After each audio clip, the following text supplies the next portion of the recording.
Well, we have to take a break. It turns out that this camera that I'm using can only run for 20 minutes at a time. So we'll have to deal with that. And so I had to leave you, and I know it was a tense moment for you. I know it's been a very anxious moment for you, because I had to leave you with the question, what are the Brits going to do? They're trying to fight a war against the French, and they get very little cooperation from the assemblies and the militias that each of the assemblies controls. Eventually, the Brits decided the only thing to do is to bring over some real soldiers, some professional soldiers from the British Army. Maybe if you know a term for them that we'll use in class here just to simplify things. A term for those soldiers was the Redcoats. So the Redcoats now started coming from England to America and doing the fighting. And the assemblies continued to fight, or their militias. They would still be out there with the Redcoats sometimes. Sometimes they cooperate with the Redcoats, sometimes not. But it got to be more and more a war, not by the militias as it had started, but by the Redcoats, because the militias were just not reliable. They were not organized well enough, and they refused to cooperate under centralized command. So it becomes a war of the British Redcoats, the British Army, which had never really been a part of the colonial settlements. The English Empire did not rely on having English soldiers in America. So they started fighting, and it turned around, and things started going better for the Brits. And back in England, Parliament reorganized. A new leader came to be in charge sort of a parliament. His name was William Pitt, and he was a very capable leader. He sort of reorganized things from the British side, from the English side. He was reorganizing the army and the whole supply structure and coming up with money. England had to raise taxes to a very high level on English taxpayers to pay for the war, which was not just in America. This was a war all over the world. There was fighting down in Asia. England and France both had allies. England was an ally of Portugal. Spain was an ally. France was an ally of Spain. Was an ally of France. The Portuguese had colonies in South America, Brazil. The Spanish had colonies down there. Paraguay was adjoining Brazil. The Spanish and the Portuguese were fighting along the border between Brazil and Portugal as sort of a spin-off of this 7 Years' War, which was this huge war, the most violent war in America in the history of the world up until that time. It was the biggest war. It was a world war. It started in North America, but it spread to the whole world. So there was still fighting in North America, but there was fighting elsewhere, and the British Army and the British Navy had to be involved in all over the world fighting against the French Army and the French Navy. And Pitt did a good job. He, as I said, he had to raise taxes, or Parliament raised taxes on British taxpayers. And they also had to borrow a lot of money. The English government was running heavily in debt during the war to pay all the costs of this whole worldwide war operation, of which North America was a big part, but not the only part. And eventually, England is going to win the war. This is going to turn out well for England.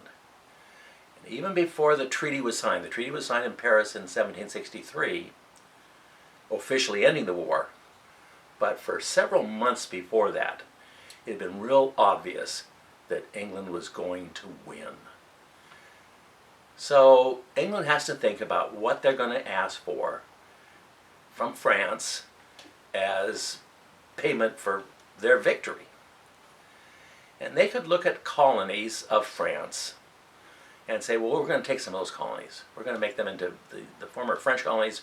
We're going to make them into British colonies. But they sort of had to realize, honestly, they couldn't take the entire empire. And to sort of simplify it in order to get down to the basics, it's going to be a choice between France's colonies on the continent of North America or France's colonies in the West Indies and the Caribbean. The best known, of course, the biggest was Haiti. Haiti was one of the most prosperous of all of the colonial possessions in the Caribbean. So for a lot of the British Parliament, their leaders, this question, what do we take? It's going to be one or the other. You can't take both. You sort of have to pick. You can either pick the continent of North America or the West Indies. And it's a no-brainer. The obvious answer is, and the answer always had been, it's the West Indies. The West Indies had always been more valuable than the continent. The West Indies has the thing that you need very seriously. The reason why a lot of Europeans came to the Western Hemisphere. If you had to look at the single most important thing, we've talked about this in class, the single most important thing that Europeans wanted in the entire Western Hemisphere, North and South America, the single most important thing was sugar. There was always a lot of other stuff, of course, and there were other things, but the starting point was sugar. And the Caribbean was one of the major sugar-producing areas. So that's what we want. So for a lot of British subjects, a lot of British leaders, members of Parliament, we're going to take the West Indies. And William Pitt said, wait a minute, you guys, let's think this over. Yes, the sugar colonies of the Caribbean, they were the most important. When we started our whole system of navigation acts and started trying to run the empire and setting up all these mercantilist laws, that was in 1660. Yes, in 1660, the North American colonies had nothing. The only thing they grow there is tobacco, and we don't even like that. That's not even good for you. And the Caribbean produces sugar, which of course is good for you, as I mentioned in class several times. That's a key ingredient of donuts, of Krispy Kreme, and as we all know, Krispy Kreme is the most basic element of a healthy diet. So, we want the sugar colonies. And that was true, as Pitt tried to tell his colleagues and members of Parliament. Yeah, that was true when we started. But that was 100 years ago, guys. Things have changed. The North American colonies, which used to just produce only a little tobacco, and as I said, we don't even need that. We don't even like it. Now the North American colonies produce a lot of stuff. The continental colonies are our biggest and most important trading partners. The biggest market for English goods is the 13 colonies of North America. And the French colonies of North America, which includes Canada, but it includes the entire Ohio, Mississippi Valley. The French Empire extended all the way from the Great Lakes down the Mississippi to the Gulf of Mexico. The British colonies are just right along the Atlantic coast. They hardly extend more than 50 miles away from the Atlantic Ocean. All the rest of that territory of North America, aside that little strip along the Atlantic coast, all of that is part of the French Empire, except when you get way out to the southwest, then that's the Spanish Empire. But there's lots of resources there. There's the starting point, of course, is the fur. Well, but that's there. Yes, that's important, and right now that's a big money maker. But there's lots of other resources out there. There's lots of good land out there. There's lots of potential for all kinds of agriculture. There's timber resources. There's mineral resources. There's resources we don't even know what's out there. There's so much stuff. There's so much land, and it's so valuable. Yeah, I mean, the sugar colonies of the Caribbean, yeah, they were important, but they're going nowhere. They're doing as much as they can. The amount of sugar that's being grown in the West Indies, is the same as it's been for 100 years. Yeah, back in 1660, that was a lot. That was more than North America. But the continent has far exceeded. It's grown, it's expanded, and its potential is almost unmeasurable. If we look at what we can do with all of that land, think about going down all the Ohio River, down to the Mississippi, following the Missouri up out to the Rocky Mountains. That's all part of the French Empire. And God knows what's all out there. So Pitt was telling his colleagues, you got to look at the present. Don't keep living 100 years ago. 100 years ago, yeah, West Indies were okay. Sure, good. But there's so much more that is there, and there's lots more. So we got to take that. And he finally convinced his colleagues, who were pretty dumb guys. The people in Parliament were there, as I talked a little bit about Parliament. They're there only because they're rich, and because many of them have a title if you're talking about the House of Lords. And many of them don't know anything. But he convinced them, look, let's take North America. Let's take the continent of North America. Let's take the French colonies there. Let them keep Haiti and the other French West Indies. There's a couple of little islands in the Caribbean that are French colonies. They can keep those, and we'll take the big prize, which is the interior, what I'm going to be calling the West, the area west of the British Empire, which really sticks just along the coast. So when the treaty was signed, the French had to give up. They lost the war. They had to give up their entire empire on the continent of North America. And Britain, which had this very prosperous but geographically very small empire along the Atlantic coast, now they've got this huge, big empire. And that's a big plus. And the potential of that is just unimaginable. And I say it's a lot of it. I mean, they're already producing stuff out there. That's where the fur is. So that's a big deal. But even that is just a starting point. And there's just lots more potential for the rest of that vast area of land. So the Treaty of Paris of 1763 was a great victory for the English. That was the cap of the war, which they won, and they got good stuff as the winner. But there's a problem. With everything, there's a downside. And some of you may be thinking, I wish I had a class where we could discuss things, because then I'd ask you, what's the downside? And some of you may understand. The downside is that there are people out there who, for some strange reason, think that the land is theirs. And there's no mystery. These are the Indians.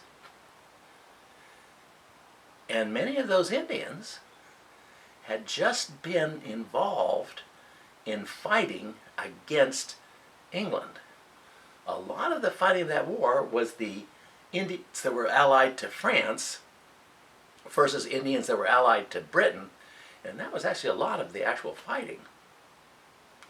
And those Indians who were pro-French are still there. And they don't necessarily agree that this is now England's land and that the English can start doing with it whatever they want. So England says, yeah, we've got that area of land, but we've got to deal with the Indians. And sort of a sign of things to come took place early in the years after the treaty. Within a couple months after the treaty, there was an Indian in upstate New York named Pontiac who started leading some Indians to attack settlements on the edge of the English Empire there, the sort of the boundary of how far England could go into the interior. And Pontiac's rebellion resulted in a number of English people being killed by the Indians. So the English have to deal with the fact that they're going to have Indians and that they're going to be hostile and that they're going to be fighting against us and preventing us from really going out and starting to exploit all of those resources that we have acquired. So England has to think about what they're going to do about the Indians. This becomes the driving force. And the English think about this a little bit, and they come up with a solution that's called the Royal Proclamation Line.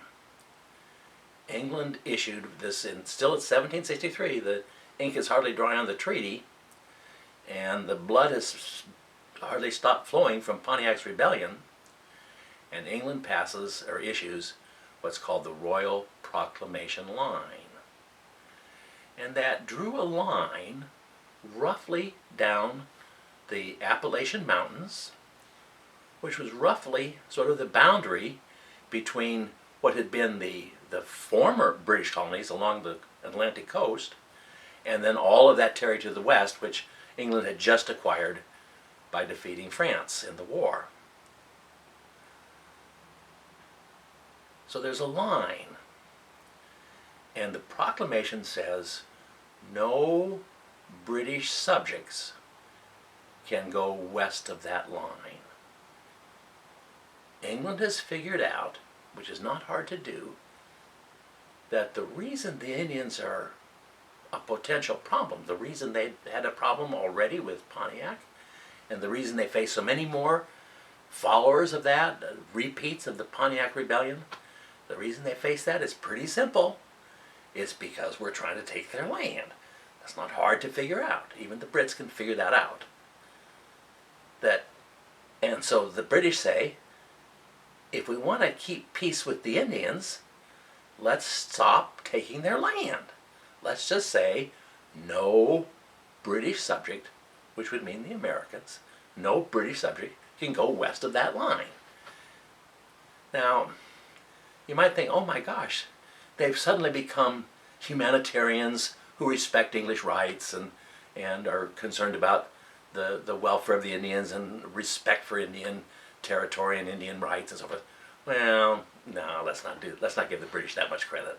They don't deserve it. The reason they did this was simply, if they do have trouble with the Indians, they're going to have the redcoats stay out there all the time. They're going to have soldiers on permanent duty west of the Appalachians in order to keep an eye on the Indians, in order to keep them under control, and to go out and shoot them up and kill them up and make them life miserable whenever they come in and say, hey, stop taking our land. So, if they do that, if they now keep troops out there, it's going to mean they have to spend money. And what's motivating the Royal Proclamation Line is not the respect for Indians. It's just an effort to save money, not agitating the Indians, not causing problems. Keep our folks, the white folks, keep them east of the line so that the Indians don't have a lot of trouble and we don't have problems that are going to cost us a lot of money. And frankly, that's what's driving them. But they did this.